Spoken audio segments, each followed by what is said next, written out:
Welcome to History Nuts. I'm Russ Carson Jr., the founder of Family Tree Nuts. At Family Tree Nuts, we build family trees for people, and we produce videos at historic locations and videos that help to honor your ancestors. I'm Jameson, founder of the Kentucky History Podcast, where we talk about anything Kentucky history, events, people. If it has to do with Kentucky, we're going to discuss it. And we've teamed up together to bring you History Nuts.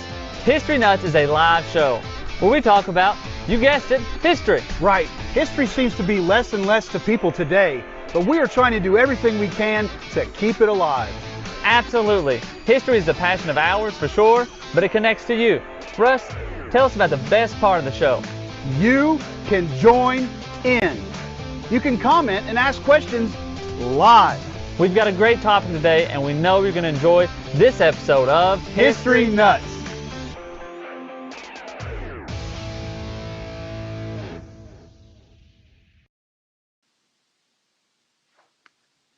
Can you hear me? Hey, I guess we're live, man.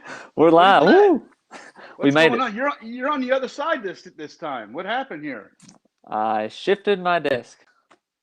Okay. Well, usually I'm over there and you're over there. It's kind of messing with me a little bit. But, man, we got an awesome show. Tippecanoe Canoe and Tyler, too. You ever heard of that? I have actually. But that's not who we're talking about, is it? Yes. Oh, okay. Okay, we're going to follow your lead today. This is going to be a great show tonight because Jameson may have prepared for somebody else. William Henry Harrison.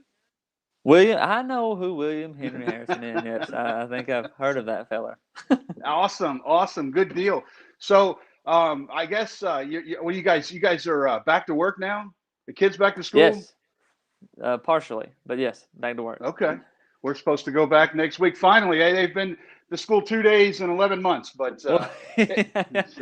Well, I'll tell you this: we've been going for a few weeks, and then of course it snows, and you're out for a week. So, that's how it goes. Absolutely. Definitely this time of year for sure. But so today, William Henry Harrison, I'm real excited about this show because this is one of those guys that people don't know about. He's kind of like George Rogers Clark. This guy has a tremendous impact on United States history and the history of you and me, where we live and where we're from. And people, who the heck is that? Yeah. So. But we're trying to solve that a little bit, aren't we? So trying to give a little info. And the thing I like a lot about it, and I was telling you about this earlier, is just looking up on him. He connects to so many things we've already talked about. And he's right there in the middle of it. So right, sure is. Yeah. Sometimes he's at a little smaller part of the story, but he was there, kind of thing. It's amazing, absolutely. So make sure, folks, chime in, tell us where you're watching from tonight. And chime in, join in. Remember, what's the best part of the show, Jameson? You can join in. That's right. Give us your comments. Yeah, absolutely. Join in on the show and let us know what you all think. Or ask questions. Join in. Give us some more insights, some things that we don't go over because we're not the experts. Let us know what you know about William Henry Harrison. So. Exactly. Yeah. I'm guessing that the people that are watching right now probably do know a little bit about him, I suppose, or they would have moved on, and not worried about it. It's like Sandy says she's watching from Michigan. Michigan. You say that, I am from Central Ohio, so, but I don't advertise that very much, but I see that big M word on there. Got to let it be known. But and another thing too is. This is going out on Family Tree Nuts Facebook and YouTube and yours. And Kentucky History Podcast, Facebook and YouTube as well. Yep. Absolutely. Make sure if you're watching this on Facebook, go over to both of our YouTubes and subscribe on there. You'll be able to see this episode right here forever on there, as well as the things that we're doing right now. So or we're doing all the time. So. William Henry Harrison, you ready to get started? I'm ready. Where are we starting at? What part? Go. Well, I guess we start at the beginning, kind of thing. So when was he born? Shoot, you put me on the spot here. 5 days from right now, we're almost to his Oh, his birthday. birthday, February Yeah, the 9th, February right? 9th. Yes. Yes. 1773. He is our Mm-hmm. ninth president, and he is the last president that was born a British subject. That's There a you neat, go. neat little thing. I have a whole bunch of cool facts about this guy that I'm going to bring out there along the way. Mm-hmm. But our ninth president, 1773, and it's his birthday here in Mm-hmm. just a couple of days. So now we'll just pause for a minute, Jameson. You were going to serenade us in a happy birthday song to President William Henry Harrison. Well, happy birthday was written in Kentucky, but I have something else that connects him to Kentucky. So, Okay. Harrison County, Kentucky, is not named after him. Okay. It's named after his father. It's named after his father, Okay. Benjamin Yeah. Harrison. So, there you go. Great. Yeah. And who's Benjamin Harrison? Not the He was the president. Revolutionary War. Oh, what? What? Yeah, he's also a president, the grandson of William Henry Easy. Harrison that we'll get to in a Yeah, second. yeah. Lots of Harrisons. This is old money, guys. Serious blue blood old money and the Virginia aristocracy of cavalierness. But Mm-hmm. yeah, so yeah, he's born in 1773, and his dad's Benjamin Harrison. Who's Mm-hmm. Benjamin Harrison? A big Revolutionary War soldier. I don't know what his. Did he become a colonel? Was that his rank or? Yeah, he was also he was the signer of the Declaration of Independence, Yes, that's right. Yeah, or not the signer. My gosh, he was one of the signers of the Declaration of Independence. Somebody will make a comment on there. I just wanted to let you know. People love to correct us on those one little details, but we try. We really try. We get 79 out of 80 facts right. But yeah, he's the signer of the Declaration of Independence. He's also was the Speaker of the House in the Virginia House of Delegates, which the Virginia House of Delegates, kind of like state Congress kind of thing. So, Colorado Martini says she's in Colorado. Hey, what's going on? Check out her YouTube page too, Colorado Martini. She's a lot of fun. She's going all over the place to all these historical places, bringing you to there. A lot of like we are doing. Oh, cool. Yeah, Colorado Martini. Check that out. Remember that, Colorado Martini. You won't forget it, Colorado Martini. But and Sarah says she's watching from Wytheville, Virginia. We were just talking about Virginia. So this guy is born into poverty, right? No. But we'll talk about it here in a little bit. But no, not poverty. The opposite of poverty. Not at all. Yeah, not opposite of that. Silver spoon in his mouth, I guess, right? So yeah. He go ahead. No. I'm jumping ahead. It's the typical jumping ahead. Go ahead. Because so much of this story is relating about what we're talking about. I know what you're getting ready to say there too. But so he becomes educated. He does his studies, and at about age 18, he's at Pennsylvania University, and 1791, I think it was, and his dad dies, and he finds out that there's a little bit of financial issues, and they don't have any money to continue his education. Yeah. So he says, did what so many people do whose dad doesn't have the money to send them to college. What does he do? Let's join the army. Yes, he joins the military. So right here. So kind of the perfect example right here. But he was encouraged to join the army. Do you know who encouraged him to join the army? Was it his dad's buddy? His dad's buddy. Yeah. Was it pretty big guy? Start with a W, maybe? No? A different big guy? Yeah. Light Horse Harry Lee. Yeah, Light Horse Harry Lee, who is, we talked about there, he was at the Valley Forge and stuff on the advanced party there, but he's also the father of General Lee. Yes, General Lee. Yeah, Robert E. Lee. So Robert E. Lee. It's only relevant here because it's how history is so connected to all these people and things like that. Lack of population and stuff. So, all right. So he joins the army. He joins within 24 hours of meeting with him, and he gets sent to an outpost. Pittsburgh. A little further west. Which outpost? Farther west. Further away. Fort Washington. Okay. You know where Fort Washington, Cincinnati, modern day Cincinnati. He gets sent out there. He's made an aide de camp very soon to General Matt Anthony Wayne. You heard of him? Not as much, but oh man, your hand is up there. I know. I had to move that. There. What happens is they got this new thing here where the comments go over there and it covers the whole screen, kind of thing. So I can't see what's going on there. But Colorado Martini says love the trivia. Timothy Hindley said he's watching from Meade County, and Genevieve's watching from Alexandria. So Don Smith said he read up on this, but he has to catch up later. So absolutely. Well, I guess you won't have to catch up as much because we got a lot to tell him, don't we? Mm-hmm. So I've been talking for a minute. You go ahead and say something now. I'm over talking. So he goes out. He kind of, makes a name for himself in the West. And when I say the West, I mean like Indiana, Ohio, those areas. He becomes, and I, interrupt if I'm skipping too far ahead, but he becomes the governor of Indiana, correct, or the Indiana Territory? Would that be? That's probably more correct at the time. Yeah.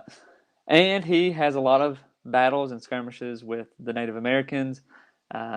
He inadvertently makes the prophet a prophet, I believe, if that's correct. I've heard this name said a million times, but I will definitely get it wrong. Tenskwatawa. Yes, there you go. And he's the brother of. You don't know Tenskwatawa? You can't. No, I know.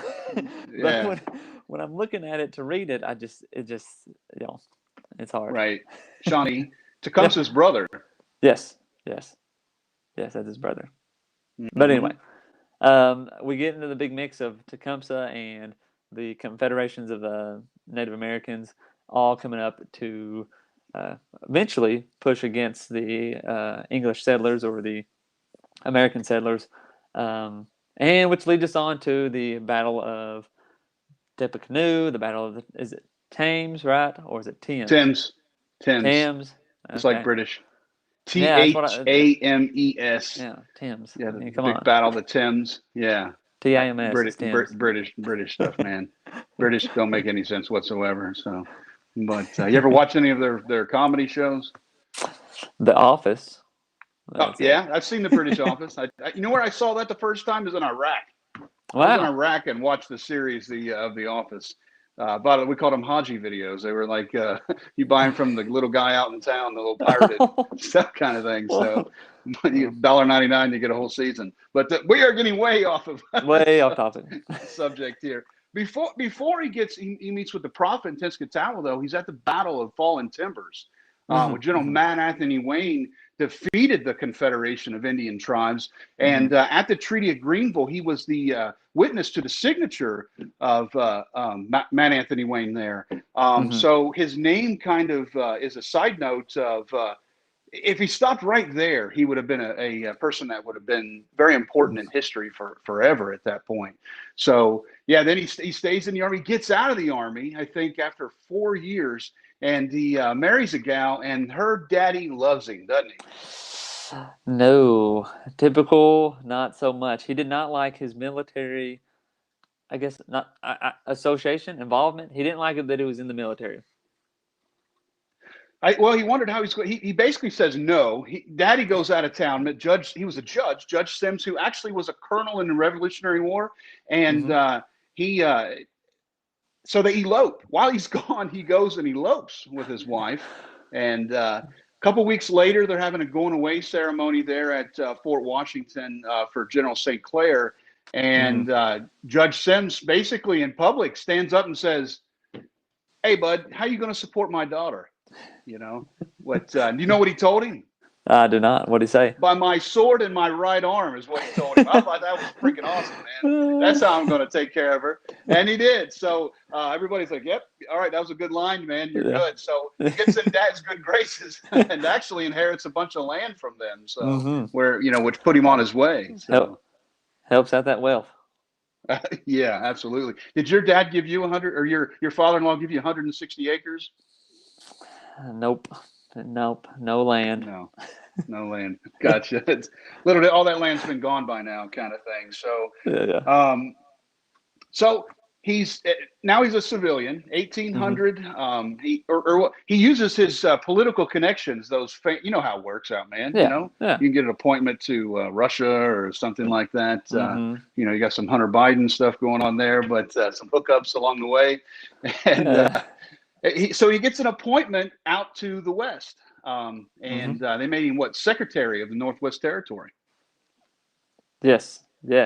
That sets him up. Sets him up for being in charge of Indiana, and It keeps popping up. I can't see anything on the screen, but yeah, sets him up. It becomes the governor of Indiana. Yeah, which is sets him. And before we go any further, I think we wanted to break over to a very quick commercial. Stay with us on the other side. Make sure you check this out. Stay with us. We'll be right back to tell you the rest about this amazing American. Commercial break. Coming in. Jordan. At Family Tree Nuts, we make professional, historic videos all over the country and currently have videos in 25 states and even a few international. Let's face it, nobody wants to read anymore. As a matter of fact, nobody wants to even watch long videos, which is why I'm going to keep this real quick. Moving into the future, how are we going to educate the public on all the historic treasures that are found in every community? We have found the answer. Short, entertaining, and to-the-point videos with lots of shots and views that are relevant to the subject.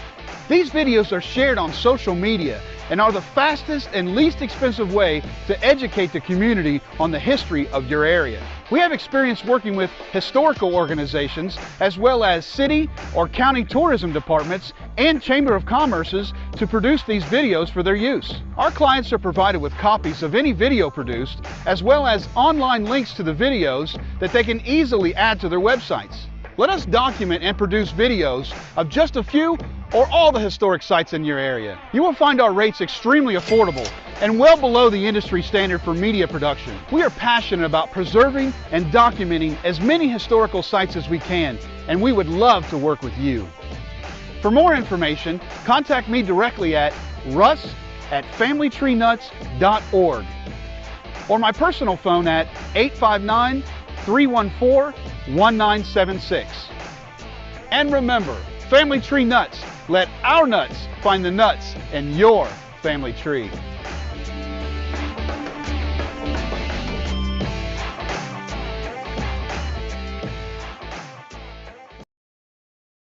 All right, we're back. We're back. Now you got my phone number, man. Do what? You got my phone number. Didn't you see it on the screen? You weren't even watching. Oh yeah. You were trying to Google William Henry Harrison. I already have your phone number. What do you mean? But, all right, we're back on this side of it there. Yeah, we do history videos. Do you know where I was standing in front of in that video? Well, which part? The big tree? You didn't watch it at all. That's in front. You're just looking at the notes, buddy. I looked at mine a little bit too, but yeah, I was in front of Henry Clay's grave, kind of thing. Cool. But cool. Yeah, it's a big, beautiful place. Connects to this one. Connects to old Harrison. Sure does. He sure does. We're almost to that point, aren't we? Mm-hmm. So he ends up getting elected to the governorship of the Indiana Territory. They basically cut the Northwest Territory in half. Ohio and most of that state on top of it. I can't say its name, but Ohio and most of that state. Yeah, whatever you call that. Stop cussing at me, man. And then the rest of, and then the Indiana Territory was Wisconsin, Indiana, Illinois, a little bit of Minnesota. So he's the governor of a territory, and you know what? I screwed that all up. He was elected a delegate first, and the only delegate, and he didn't have a whole lot of powers as a regular representative because it was still a territory. But what he did do is lobby for lower land costs in the Indiana Territory, which drove the population to fire up, and then he was declared governor. The reason why this is a big deal is there's another famous Kentucky connection of a migration of a family that settled out there in Hodgkinsville area out there, and moved to Indiana and then eventually Illinois. But they moved to Indiana. One of the reasons was the cheap land that was out there. I think they moved in just a few years after that. Do you know who that is? Is it a Lincoln? Is it a Lincoln? Yeah, buddy. Yeah, man. Yeah, that's what happened. A lot of as a genealogist, there's so many people that live out or from out west that their families came through the Cumberland Gap. They settled in Kentucky for a generation or so, and then they migrated on Indiana, Illinois, Missouri, then in Texas, Oregon, kind of thing. So this fits into that. This is how this all happened. That's why I like to bring up those little side stories there. But So then he becomes the governor there, and Mm-hmm. he ends up moving. The capital gets moved a few times, and he's working as a governor, but things are heating up. They signed that Treaty of Greenville, but there's one Indian chief one Shawnee that's pretty renowned that Mm-hmm. didn't sign that treaty. You remember who Oh, that guy is? Tecumseh. Tecumseh, big time hero where I grew up, kind of thing. So there's an outdoor drama at home that goes on during the Mm-hmm. summers. That's a real popular thing. Tecumseh is famous for trying to create an Indian confederacy, Mm-hmm. uniting the tribes, and would have been a massive, formidable force that definitely would have competed with the United States or even the British or anybody. Mm-hmm. But he's got a brother that's a freaking nut job, right? And what you mentioned him earlier. What's his name? You remember it? Uh, Tinskatawa. You got it, man. That's pretty Yeah. daggone close. Yeah, yeah. And Uh, what's his deal?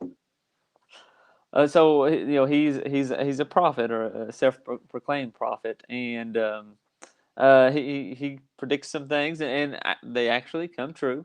Mm-hmm. Tecumseh, on the other hand, I believe he predicts some things as well that come true. But real quick, Well, prophets and like down.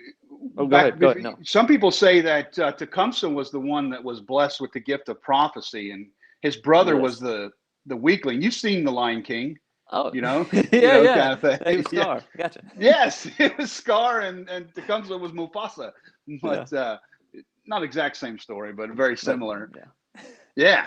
A So similar prophets sibling down. plot, I guess. Right. But yeah. So the prophet, he makes some choices. The prophet or Tinkasatawa, Tinskatawa. Tinkasatawa, he is a bit more, I guess, if you would say power hungry, I guess, if you want to say it that way, Sure. and made some moves that ended up hurting Tecumseh's long term goal of establishing this strong force of Native Americans. And Yeah. William Henry Harrison has a part in that as well. He But I was told going to him. ask. He said, "Hey, stay home. Mm-hmm. Wait till I get back." He was headed, I think, down to Alabama way to rally some more Perhaps more. tribes, Mm-hmm. for things. He says, "Don't attack. Don't do anything, Mm-hmm. until I get back here." Sure enough, he did. He did. Yeah. So What were you getting ready to say?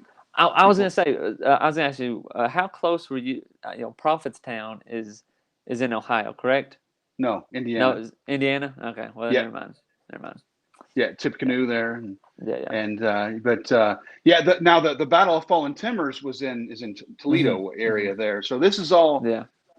I mean, there wasn't a boundary right there, Yeah, kind of thing back yeah. then. So all in that same geographical area there. Mm-hmm. But yeah, so he sets up prophets down. The prophet says, "I had a daggone vision, that if you do this magic thing, the bullets will not hurt you," kind of thing. So Yeah. he rallies up the troops. Um, William Henry The Harrison takes his people, his troops, and marches them kind of as a decoy to mm-hmm. draw them out in the open. And he does attack, but William Henry Harrison's waiting on him. Yeah. And guess the bullets bounce off. No, and whenever they did not, the Native Americans became very wise in this working, and their force and all kind of fell apart. Their leadership fell apart. Absolutely. It all went downhill quick.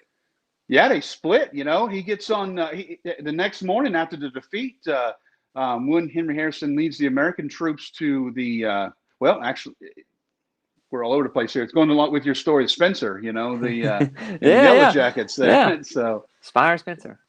yeah, Yeah. and Indiana Yellow Jackets, but they go to Prophetstown and burn the daggone thing down Mm-hmm. and Mm-hmm. destroy it. And this destroys Tecumseh's Plans. Confederacy. It never was Mm-hmm. able to rise up, the way they thought that it would be.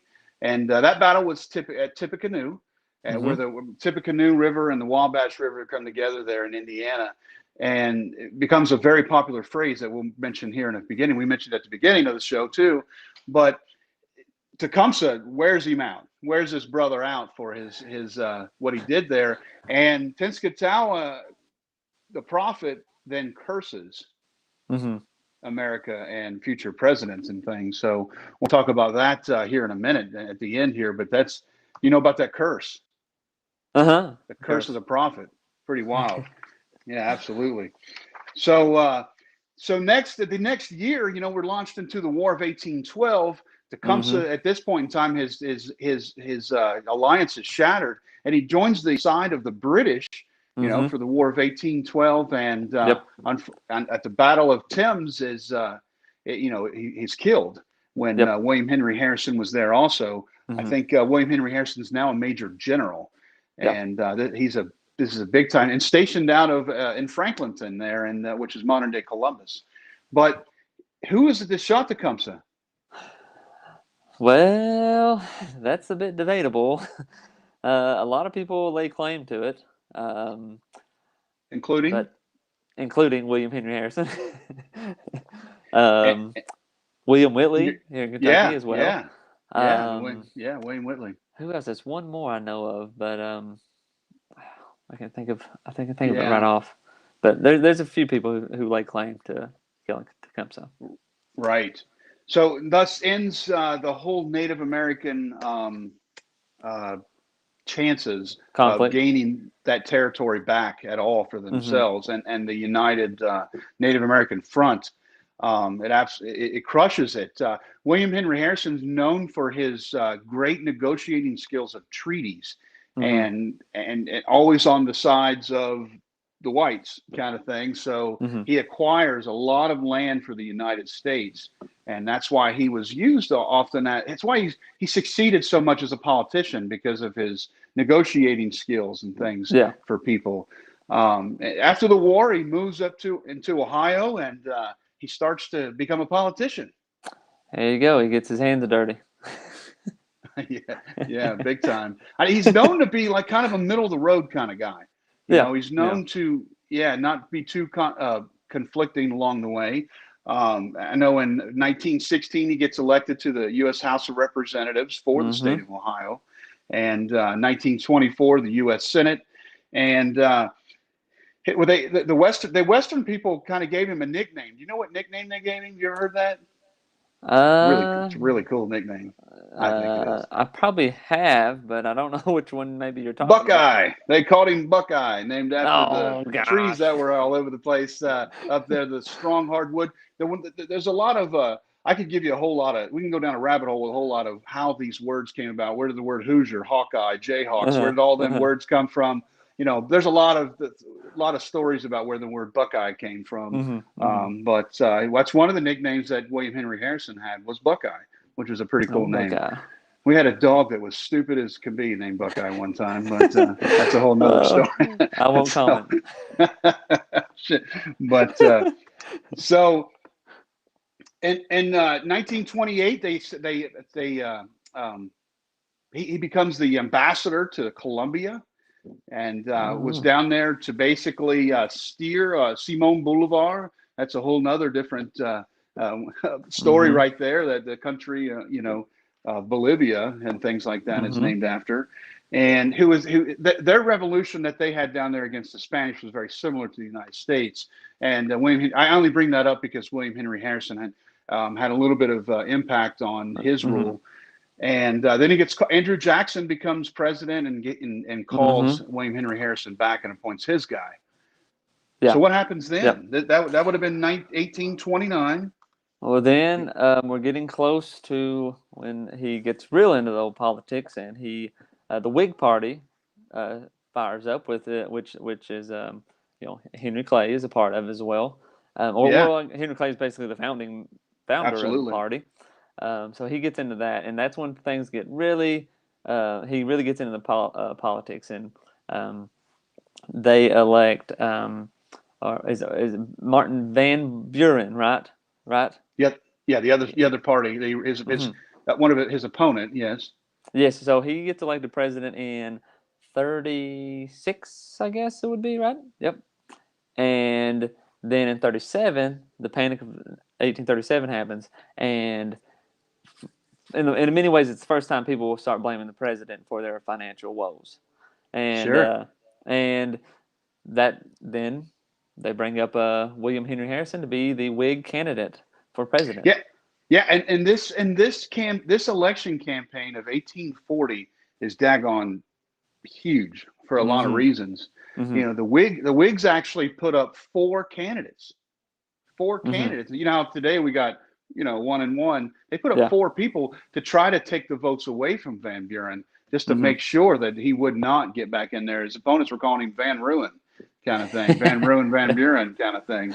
But the reason why this election is such a big deal is this is the first election in American history that they had a slogan. Mm-hmm. They had Yep. tons of propaganda, which we'll talk about here in a second. They were putting out, basically changing the public's mind of who the candidate was in the first place. Yeah. And you know, they had all kinds of songs. They had merchandise and things that they sold. They had gimmicks and things like that. Newspaper articles, everything. It Right. was the first, really. It was kind of. I mean, this doesn't. It was the first modern campaign to say, even though it was like 150 years ago, you know, it was the first modern type of campaign where you had the president, or not the president, but the candidate, William Henry Harrison, was actually campaigning and went on the trail and that sort of thing. Right. You know, that was the first time a president did it, and that kind of hurt Van Buren as well, because he didn't. He kept to the same, sitting around, you know, working in the back scenes, presidential candidate kind of thing, and people blamed him and didn't like too much. Do you got it there? Is it down? Man, I'm sorry, brother. Every time that thing pops up there, I can't see I can't see the screen at all there. So let me fix that there a little bit there. How's that? Is that better? There you go. There you go. There we Looking go. smooth. This is live, folks. This is really live. Experiment with a couple different new things tonight. So what was the big thing? What did the Democrats, they came out and they tried to paint William Henry Harrison as what? As a like a country bumpkin, you know, a hillbilly, yeah, white trash kind of this thing. old dude's not gonna do nothing. He's gonna go in his cabin and sip cider. And you know what the Whigs did? They embraced it. They embraced it, yeah. And ran with it big time. Because we said this before, he was not by any means poor. He was high, you know, lineage, society. He had money, wealth, everything, but they sold him as a common man. Right. And it worked. It worked big time. It definitely worked. It worked, you know, and later on with Lincoln and stuff too.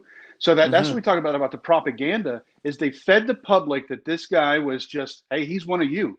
He's a common man. He's just like you out here, kind of thing. This other guy's a lifelong politician. Get him out of there, kind of thing. So we see that over and over again in American politics. Yeah. And they painted Van Buren as being the rich kid.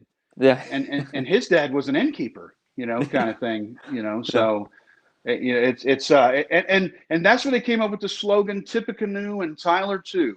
It was a phrase that we learned a long time ago when I was a kid in elementary school.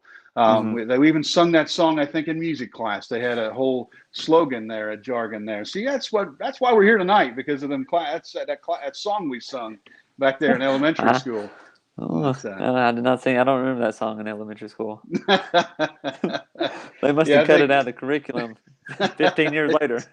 Yeah, right. That's right. That's right. So and the other thing the reason why that's important is Van Buren's party tried to paint William Henry Harrison as being an old man and unsuited for his to be a president. Now he was 68 years old. The average lifespan of a American during that time was 39. That's the average lifespan. He was living long. Right. So I saw a study that said one time that he's like the equivalent of being like 115 years old, you know, kind of thing, by living that long, you know. But you know, there's man, I got a whole kind of things running on my head there. I could run down rabbit holes with that, but they played it off as he was an old man, and the reason why this is important is on March the 4th of 1840. Or 1841, I'm sorry, March 4th, an awesome day. I'm born on March 4th. But he was inaugurated, and his speech was the shortest in history, wasn't it? No. No, it was not. It was long. It was very long. I think it was 90 minutes.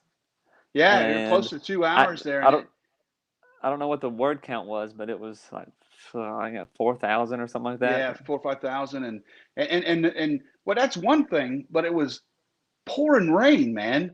It was Very cold. yeah, it was cold March, kind of thing with the wind chill. I've heard stories about the parties and stuff that were after. They had these brand new special like heat lamps and stuff that they Hmm. were that were out during that time. But he wanted Fire. to prove, yeah, well, yeah, they had fire a little while, yeah, a little before then. But um, he he wanted to prove that he had the wherewithal to Hmm. be the president of The the United gumption. States. He could do it. Yeah, Yeah. yeah. He didn't ride in a carriage. He rode up on a horse. He didn't wear a Hmm. coat and he didn't wear a hat. So he gets inaugurated. He goes to a whole bunch of different balls and stuff like that afterwards. And very shortly thereafter, he starts to get sick. Hmm. And he dies. Yeah, after only 31 days in the White House, 31 31 days days. as the president, kind It of thing. it is. So Go ahead. go ahead. No, I go was, ahead. I was gonna say it's odd. Well, to think that at the time he broke two records as presidents. He was the oldest president at the time, and then he was also the first president to die in office, and Right. he was the shortest span of presidents, which that would go hand in hand if he died in office. But Well, so kind yeah. of knocked those out pretty He kind of bad. left us without a legacy, I guess, kind of thing. Yeah, yeah. Rose up there. Well, He go ahead. I was gonna say, well, it's one of those things. Like doing research on Kentucky governors and all that. Like 3 out of the first 11 Kentucky governors died in office, and like Yeah. some of their predecessors would come in there for like a month, and it's like there's nothing you could possibly even do for a month, and Right. they just have it like this vacant legacy of really what did they do, and for him Yeah. as president, he did a lot in his life, but for him as president, he didn't do anything really. Right. Right. Didn't get a chance to. Hmm. And it's his official thought of or cause of death for the next 170 years or so. Everyone thinks is pneumonia, but Hmm. there's a new study out there a few years ago that some medical experts have done some Hmm. investigation and the stories and writings of his symptoms. What do they think killed him now? Do you know? Is it dysentery? Did I say that right? Some Or yeah, well, some something? kind of waterborne illness. Because Um, the White House got its water from a water supply that was contaminated. Because there was right, other presidents who had similar issues, they just didn't die from it, or right. maybe one of them did. But Just a block or two from the hmm. White House was a place that they a dumping spot for what they call night soil. You know Hmm. what night soil is? Yes, feces. Yeah, at night. For fifth grade Yeah, term, poop. yeah, right. Yeah. So apparently there was a dumping spot just down the way from there, and the water supply they think was getting into that, and it affected other people that lived in the White Hmm. House at the time too. Hmm. So they think, and that's what had went on with that. So did I lose Jameson? All right, I'm guessing I lost Jameson there. So I'm going to continue on here real quick. I'm sure he'll try to get back on. Um, while he was sick, they did several crazy things. Of that's great. Are you back? I'm back, I He was think. only gone for just a second. It was Yeah, nice that's while a, you're gone, but, but yeah. So while he was sick, they did some crazy stuff. The 1800s treatments there. Are you familiar with what happened while he was sick? not what. No, I don't know what they. I mean, I could take some guesses. Did they bleed him and all that Yeah, kind of they crazy did. stuff? They bled him. Yeah, they used hot suction cups on his body, things like Hmm. that. They gave him I forget what the stuff is called, but it makes you throw up. And they think now that it maybe even would have led to his death, like he might have been able to survive. But Hmm. but Sorry, I brought that up, didn't I? Yeah, so he kind of died, and that was it. He was the first one to go. We can talk a little bit about Tyler. He was the first vice president to come into um, the fold there and become president, and they did not really take well to that. But we can save that for a different conversation another time. Yeah. Another We're note. back there. Who? Go Go ahead. ahead. I was Yeah, go gonna ahead. say question for the audience. Who Yeah. was? Oh man, somebody beat us to it. There's a statue of William Henry Harrison at Piatt Park in downtown Cincinnati, Ohio. He is buried in North Bend, not far from Cincinnati. His Yep. gravesite overlooks a northward sweep of the Ohio River. Grandson Benjamin Harris was born in the north. I was going to say, who was his grandson? His grandson was Benjamin Harris. I thought Does his anybody dad know? was Benjamin Harrison. Man. Yeah. Does anybody know who Benjamin Harris, the grandson, was? Let's give Yeah. him a few seconds. Surely somebody knows. Another great Ohio president. So. Man, you just said it. Oh, I didn't know you wanted to ask. Oh yeah. So sorry about that. That's all right. Well, he was the president too. So. Yeah. Yes. And his son was in the well, not Benjamin Harrison's, but William Henry Harrison's son. I think his name was John. Was a state representative for Ohio, but his father and his son were president of the United States, and he's right there in the middle. So that's pretty pretty cool.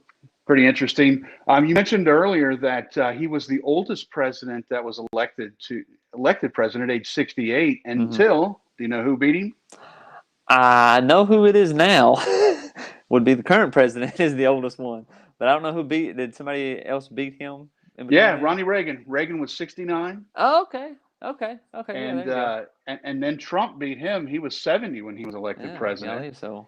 And now Biden has beat him, who's 847. So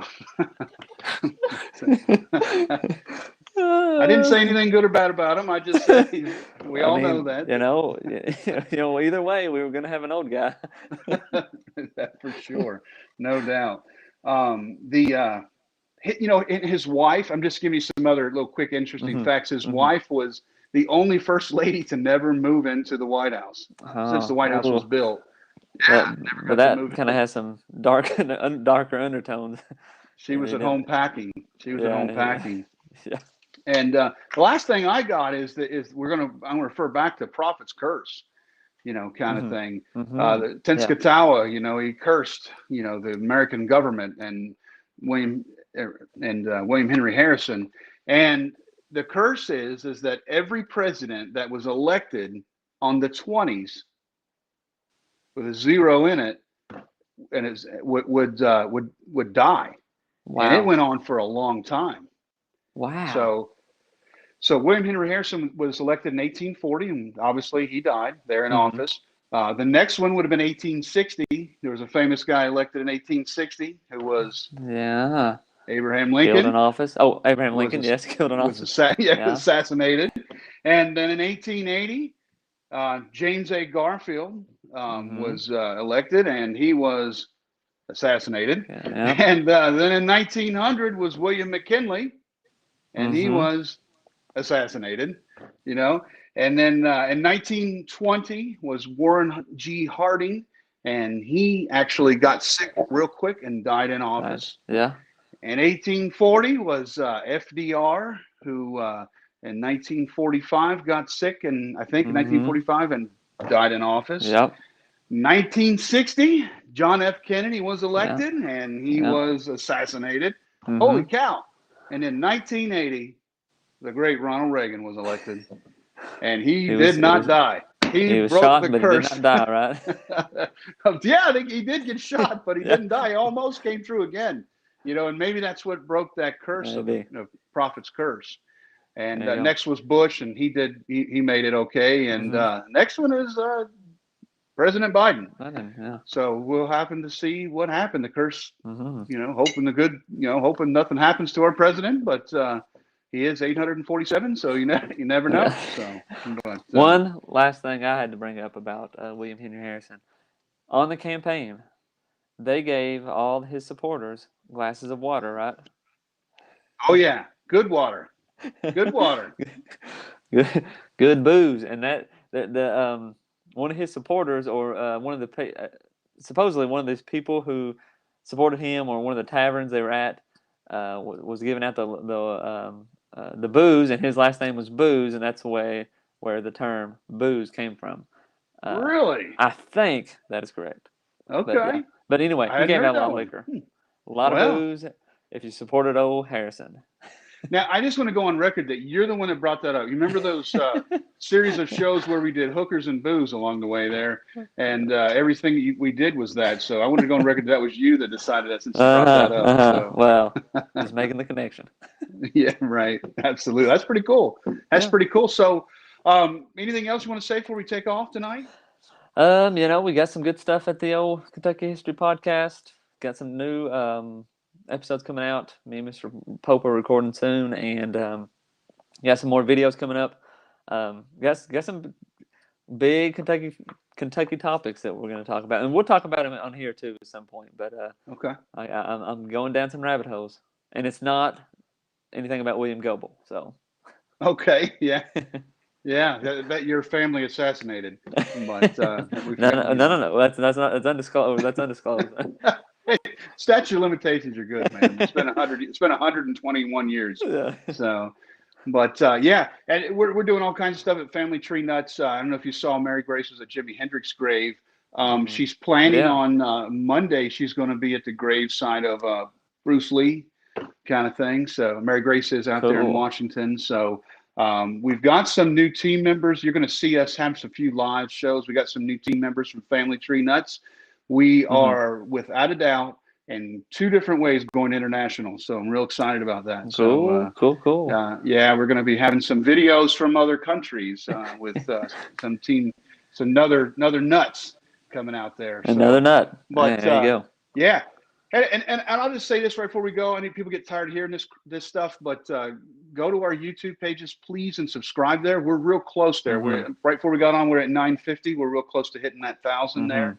That's a big deal, a big milestone. And go to the Kentucky History Channel YouTube yes. channel as well. I'm not at 900. Well, but the thing is, though, is that you catch this stuff on Facebook or live or something like that. It's there right now. On our YouTube channels, these videos, the podcasts and things are on there forever. You can access them anytime you want, in the gym, whatever you want. If you want to go to sleep, kind of thing, you can listen to. We can put you to sleep.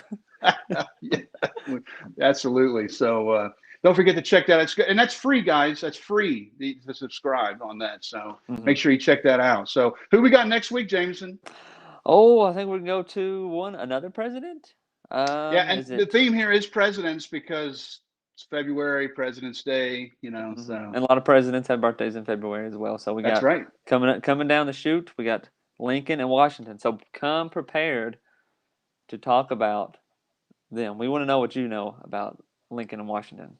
Yeah, and those shows will probably go about 7 or 8 hours. So pack a lunch. We'll have a lunch break.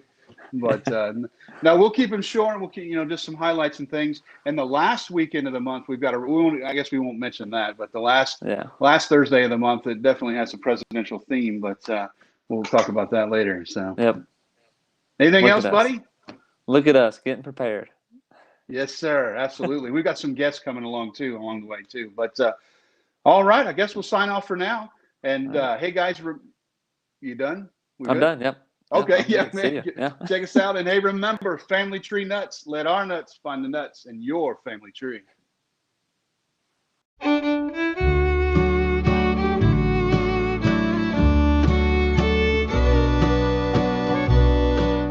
Isaac Shelby was born December 11th, 1750, in Hagerstown, Maryland, in Frederick County, which is now Washington County. After Pontiac's War, his family's fur business was destroyed. They headed to Bristol, Tennessee in 1770. Lord Dunmore's War began in 1774, where Isaac served a campaign against the Shawnee and Mingo Indians. He served during the American Revolution, and his biggest role came after the British captured Charlestown, South Carolina in 1780. Shelby was actually in Kentucky at the time, doing surveys, so he gathered up men and led them to victory at the battles of Thickety Fort, Kings Mountain, and at Musgrove's Mill. For his political career, He served in Virginia and North Carolina's governments in the 1780s, but left to Kentucky in 1783, where he lived at Boonesboro and married Susanna Hart. They had 11 children. Shelby was a big force when it came to Kentucky becoming a state and separating from Virginia. With his military pedigree and his political prowess, on June 1, 1792, he was unanimously elected the first governor of Kentucky. During his governorship, he convinced George Washington to send troops to help settlers against Native American attacks. And then after his first term as governor, he retired to a quiet life that didn't last long. The War of 1812 was nearing, and on June 18, 1812, the U.S. declared war against Great Britain. The push for Shelby to run for governor and lead Kentucky in the war was strong. And on July 18, 1812, Shelby announced his candidacy and was re-elected, becoming the 5th governor of Kentucky because of the war. He was the first governor to serve separate terms. He wrote many correspondence letters with James Madison and Andrew Jackson. In 1820, he was diagnosed with paralysis in his right arm and leg. He died of a stroke on July 18, 1826. He is buried at Travelers Rest in Lincoln County. On a negative note, he was a slaveholder and left his slaves for his children in his will. I hope you've enjoyed learning about Isaac Shelby, Kentucky's 1st and 5th governor. Shelby County is named after Governor Isaac Shelby. Don't forget to try out audibletrial.com/kyhistorypod to get a free book of your choosing. Like, subscribe, and share this video and the Kentucky History channel for more Kentucky history content. If you want to support the channel, check out our Patreon page at patreon.com/kyhistorypod and find us on Twitter and Facebook at kyhistorypod, and also now on Instagram at Kentucky History Podcast.